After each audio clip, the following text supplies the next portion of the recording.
Taste the Daily. AIADMK யாருக்கும் எப்போதும் துரோகம் நினைத்ததில்லை. திமுக தான் நாட்டிற்கு துரோகம் இழைத்துள்ளது. அதிமுக பொதுச் செயலாளர் எடப்பாடி கே பழனிசாமி குற்றச்சாட்டு. துரோக அதிமுகங்கிறான். துரோக அனைத்து இந்திய அண்ணா திராவிட முன்னேற்ற கழகம் ஒரு வார்த்தை பயன்படுத்தியிருக்கிறாங்க. அது நாங்கள்ல, அது திமுக தான் இந்த நாட்டிற்கு துரோகம் விளைச்சிட்டு. தமிழகத்தில் மக்கள் விரோத ஆட்சி நடைபெற்று வருகிறது. தமிழகத்தில் நாள்தோறும் குற்ற செயல்கள் நடைபெற்று வருகின்றன என அதிமுக பொதுச் செயலாளர் எடப்பாடி கே பழனிசாமி குற்றச்சாட்டு. திராவிட முன்னேற்ற கழகம் ஆட்சிக்கு வந்த பிறகு கடந்த 4 ஆண்டு காலமாக மக்கள் விரோத ஆட்சி தமிழகத்திலே நடைபெற்றுக் கொண்டிருக்கின்றன. தினந்தோறும் கொலை, கொள்ளை, திருட்டு, வழிப்பறிவு, பாலியல் வன்கொடுமை நடக்காத நாளே கிடையாது. மதுரையில் தூர் வாரப்படாததால் பந்தல்குடி கால்வாயை திரைச்சீலை வைத்து மறைத்து வைக்கும் அளவுக்கு அவல ஆட்சி நடைபெறுகிறது. அதிமுக பொதுச் செயலாளர் எடப்பாடி கே பழனிசாமி விமர்சனம். ஒரு மோசமான ஆட்சி என்பதற்கு இதுவே சான்று. அதான் அவர்களுக்கே பிடிக்கல. பாருங்க, முதலமைச்சர் வரும்போது அவருக்கே பிடிக்காம தான் அந்த திரை போட்டு அந்த சாக்கடை கழிவெளியில் வெளியே செல்லுகின்ற அந்த கால்வை தூர்வாராமல் மிக மோசமாக துர்நாற்றம் அடித்துக் கொண்டிருக்கிறது. அவர்களுக்கே பொறுக்காம தான் திரை போட்டு மறைச்சிருக்கிறாங்க. அப்படியே அவல ஆட்சி தமிழகத்தில் நடைபெற்றுக் கொண்டிருக்கிறது. திமுக 16 ஆண்டு காலம் மத்தியில் ஆட்சி அதிகாரத்தில் இருந்தபோது ஏன் கல்வியை மாநில பட்டியலுக்கு கொண்டு வரவில்லை? அதிமுக தேமுதிக இடையே சுமூகமான உறவு உள்ளது எனவும் அதிமுக பொதுச் செயலாளர் எடப்பாடி கே பழனிசாமி பேட்டி. அதாவது எங்களுடைய சுமூகமான உறவு இருக்குது. எப்படியாவது ஏதாவது பேசி அதை பிரேக் பண்ணலாம் நினைக்கிறீங்க. அது ஒருபோதும் நடக்காது. அனைவருக்கும் நன்றி. அதிமுக மாநிலங்களவை உறுப்பினர் வேட்பாளர்களாக கழக வழக்கறிஞர் பிரிவு செயலாளர் இன்பதுரை, செங்கல்பட்டு கிழக்கு மாவட்ட அவைத்தலைவர் தனபால் ஆகியோர் தேர்வு. கழக பொதுச் செயலாளர் எடப்பாடி கே பழனிசாமி அறிவித்தார்.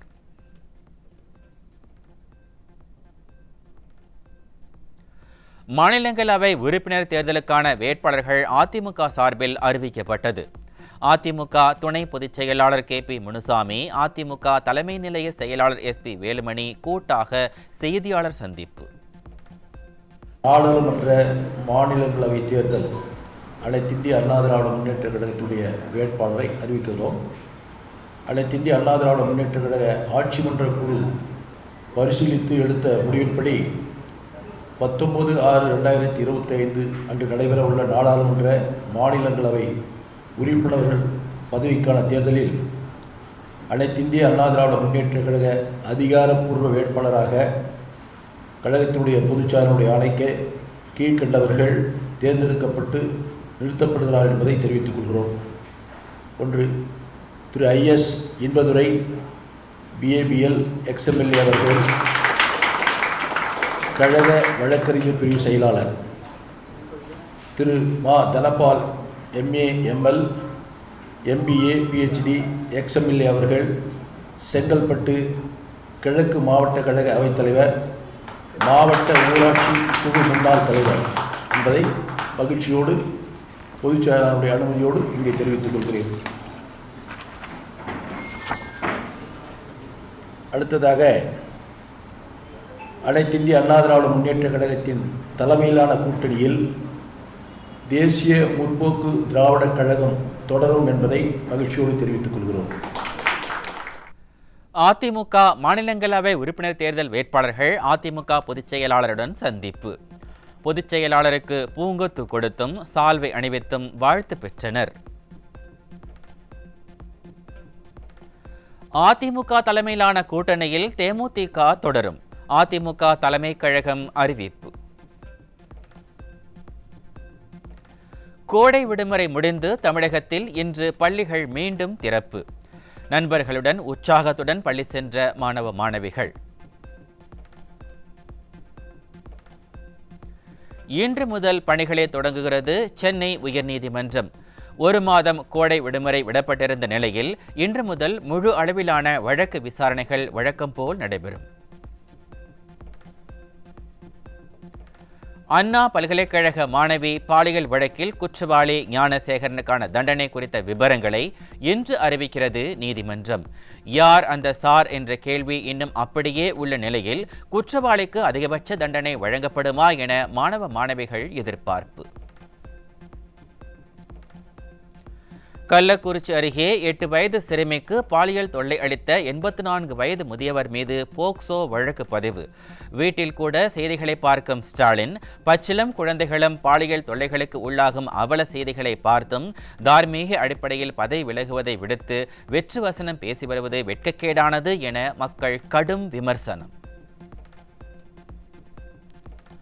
திருவாரூர் மாவட்டம் நன்னிலம் பகுதியில் பெண் கௌரவ விரிவுரையாளருக்கு பாலியல் தொல்லை அளித்த அரசு கல்லூரி முதல்வர் மீது வழக்கு பதிவு.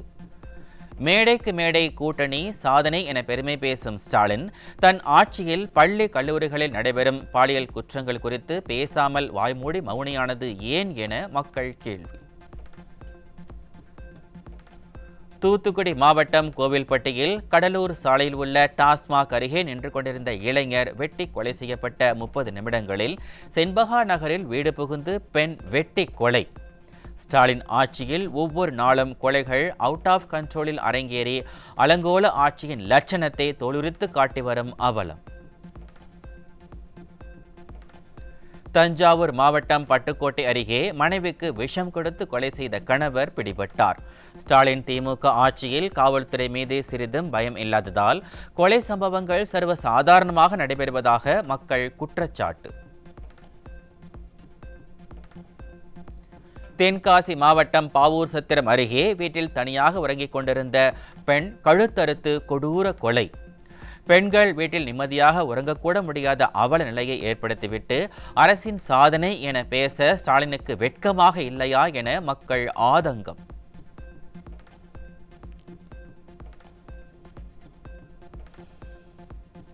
திருவண்ணாமலை மாவட்டம் வெம்பாக்கம் அடுத்த பிரம்மதேசம் டாஸ்மாக் கடை அருகே மர்ம நபர்களால் ஓட்டுநர் வெட்டி கொலை.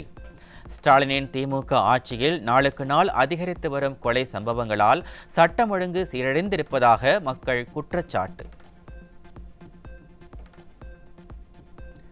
கரூர் அருகே மனைவியுடன் தகாத உறவில் இருந்த நபரை இரும்பு கம்பியால் தாக்கி கொலை செய்த கணவர். திமுக ஆட்சியில் கொலை சம்பவங்கள் சர்வசாதாரணமாக நடைபெறுவதாக மக்கள் வேதனை. சேலம் மாவட்டம் அம்மாப்பேட்டையில் மது போதையில் தகராறில் ஈடுபட்ட மகனின் தலையில் கல்லை போட்டு கொன்ற தந்தை. ஸ்டாலினின் திமுக ஆட்சியில் 24 மணி நேரமும் விற்கப்படும் மதுவால் பல்வேறு குடும்பங்கள் சீரழிந்து வரும் அவலம். கோவையில் இளைஞரிடமிருந்து கஞ்சா பறிமுதல். ஸ்டாலினின் திமுக ஆட்சியில் காவல்துறை கும்பகர்ண தூக்கத்தில் இருப்பதால் கோவையில் கஞ்சா புழக்கம் நாளுக்கு நாள் அதிகரித்து வரும் அவலம். கடலூர் மாவட்டம் வேப்பூர் அருகே 25,000 ரூபாய் மதிப்புடைய குட்கா பொருட்கள் பிடிபட்டன.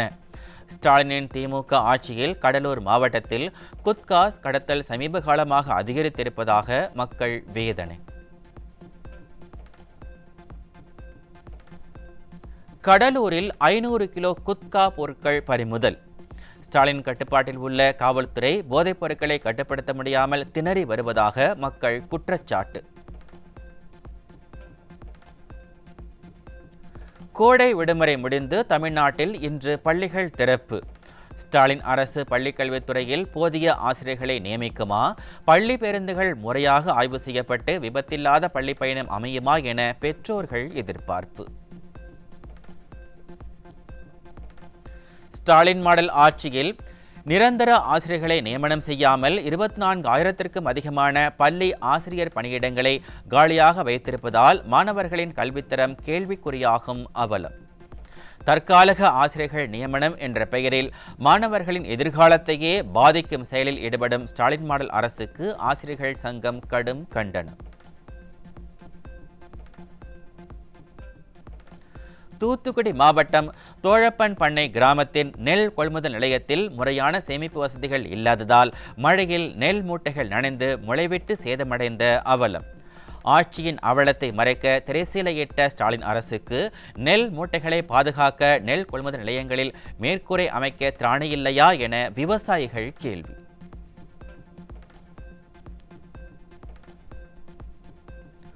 அதிமுக ஆட்சி காலத்தில் ஸ்மார்ட் சிட்டி திட்டத்தின் கீழ் 16 கோடி ரூபாய் தொடங்கிய வில்லிவாக்கம் பொழுதுபோக்கு பூங்காவின் பணிகளை முடிக்க முடியாமல் திணறும் விடியா திமுக அரசு. சிங்கார சென்னை என்று விளம்பரப்படுத்திக் கொள்ளும் வெற்று விளம்பர மாடல் ஆட்சியின் செயலற்ற தன்மையால் மக்களின் எதிர்பார்ப்பு நிராசையான அவலம். ஆந்திரா பல்வேறு துறைகளில் 10,000 கோடி ரூபாய்க்கு மேல் முதலீடுகளை ஈர்த்து வளர்ச்சியை துரிதப்படுத்தி வரும் நிலையில் முதலீட்டு வாய்ப்புகளை தவறவிட்டு தொழில் வளர்ச்சியில் பின்னடைவை சந்தித்து வரும் தமிழ்நாடு.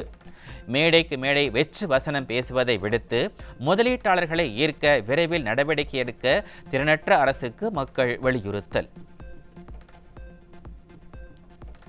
தமிழக அரசின் தாட்கோ மேம்பாட்டு பிரிவின் செயல்பாடுகள் ஆதிதிராவிடர் மற்றும் பழங்குடியின மக்களுக்கு முழுமையாக பயனளிக்கவில்லை என மக்கள் ஆதங்கம். பயனாளிகளுக்கு திட்டங்கள் குறித்த விழிப்புணர்வு பற்றாக்குறை, நிதி ஒதுக்கீடு பயன்பாட்டில் திறமையின்மை மற்றும் நிர்வாக தாமதங்கள் ஆகியவற்றை சீரமைக்க செயலற்ற ஸ்டாலின் அரசுக்கு மக்கள் வலியுறுத்தல். சென்னை பல்கலைக்கழகத்தில் மே மாத சம்பளம் இன்னும் பெறாததால் மாணவர்களின் தேர்வு முடிவுகளை வெளியிடும் பணியை புறக்கணித்த அலுவலக ஊழியர்கள். பல்கலைக்கழகத்திற்கு வேந்தராக துடிக்கும் ஸ்டாலின் தங்கள் அரசின் செயலற்ற தன்மையால் புதிய படிப்புகளில் மாணவர்கள் சேர்வதில் ஏற்பட்டுள்ள சிக்கலை தீர்க்க நடவடிக்கை எடுக்காதது ஏன் என மாணவர்கள் கேள்வி.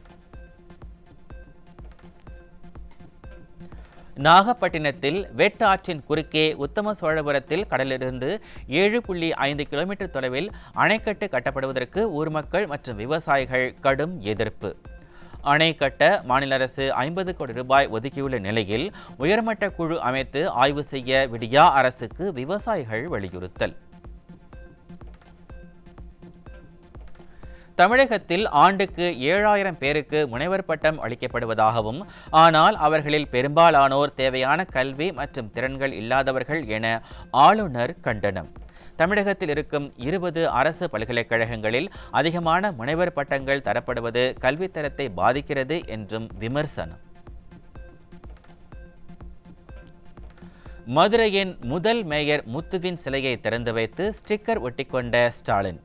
தந்தை கருணாநிதி முத்துவுக்கு இழைத்த துரோகங்களை மறைக்க ஸ்டிக்கர் ஒட்டும் முயற்சியா ஸ்டாலின் என மக்கள் கேள்வி. தமிழகத்தில் மதுரை, தூத்துக்குடி உள்ளிட்ட 12 முக்கிய ரயில்வே திட்டங்களுக்கு மத்திய அரசு ஒதுக்கிய 728 கோடி ரூபாய் நிதி தெற்கு ரயில்வே மூலம் திருப்பி அனுப்பப்பட்ட அவலம். உரிமையை மீட்பதாக வாய்க்கிழியே பேசும் ஸ்டாலின் இந்த விவகாரத்தில் மத்திய அரசை எதிர்த்து கடுமையான கண்டனம் தெரிவிப்பாரா அல்லது மௌனம் காப்பாரா என மக்கள் கேள்வி. ஸ்டாலினின் திமுக ஆட்சியில் அரசு கலை மற்றும் அறிவியல் கல்லூரிகளில் இந்த கல்வியாண்டு மிக குறைவான அளவு மாணவர்களை விண்ணப்பித்திருப்பதாக அதிர்ச்சி தகவல். கல்லூரிகளில் ஆசிரியர்கள் பற்றாக்குறை, கல்லூரி உள்கட்டமைப்பு, பாடப்பிரிவுகள் போதிய அளவில் அதிகரிக்காதது போன்ற காரணங்களே மாணவர் சேர்க்கை விகிதம் குறைந்ததற்கு காரணம் என கல்வியாளர்கள் கருத்து. திருவண்ணாமலை மாவட்டம் அண்ணாமலையார் கோவிலில் பக்தர்கள் ஒருவரை ஒருவர் தாக்கிக் கொண்டதால் மக்கள் அதிர்ச்சி. ஸ்டாலினின் திமுக ஆட்சியில் அறநிலையத்துறை ஊழியர்கள் மற்றும் காவல்துறை பாதுகாப்பு பணியில் ஈடுபடுவதில்லை என பக்தர்கள் குற்றச்சாட்டு.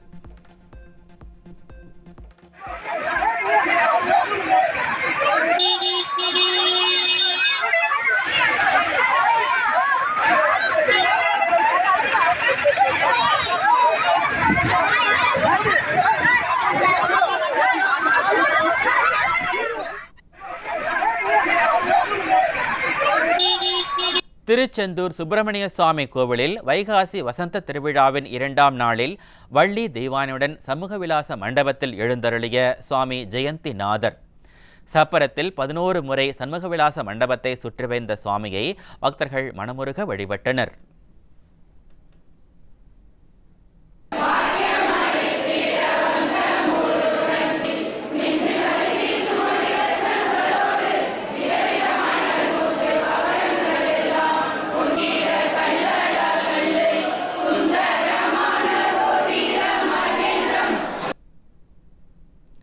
திருவள்ளூர் மாவட்டம் அமிர்தாபுரம் திரௌபதி அம்மன் கோவிலில் தீமிதி திருவிழா.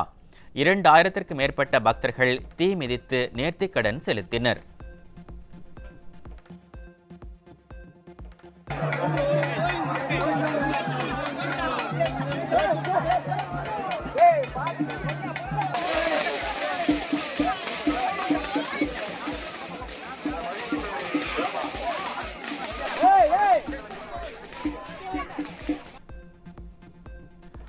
அசாமில் தொடர் மழையால் பிரம்மபுத்திரா ஆற்றில் ஏற்பட்ட வெள்ளப்பெருக்கால் 15 மாவட்டங்களை நீர் சூழ்ந்ததில் 32 பேர் உயிரிழப்பு. மீட்புப் பணிகள் தீவிரமாக நடைபெற்று வரும் நிலையில் மஜூலி நிம்மதி படகு சேவைகள் நிறுத்தம்.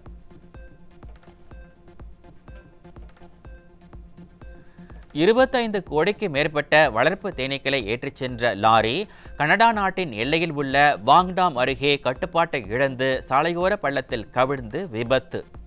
தேனீக்கள் வெளியேறி சாலையில் பறந்ததால் நெடுஞ்சாலையை மூடி சாலை பாதுகாப்பை உறுதி செய்யும் பணியில் அவசர மீட்பு நடவடிக்கைகளை மேற்கொள்ளும் அதிகாரிகள். பிரான்சில் ரிச்சர்ட் ரேஸ் டிராக்கில் நடைபெறவுள்ள கார் பந்தயம். போட்டியில் பங்கேற்க நடிகர் அஜித் குமார் தயாராகி வருவதாக தகவல்.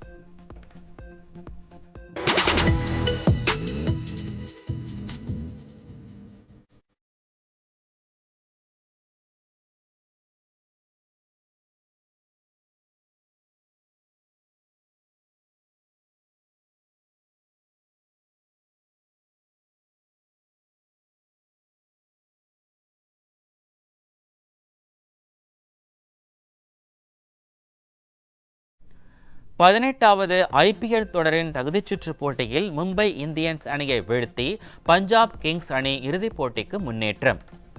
நாளை நடைபெறும் இறுதிப் போட்டியில் பஞ்சாப் கிங்ஸ் அணி பெங்களூரு ராயல் சேலஞ்சர்ஸ் அணியுடன் மோதுகிறது.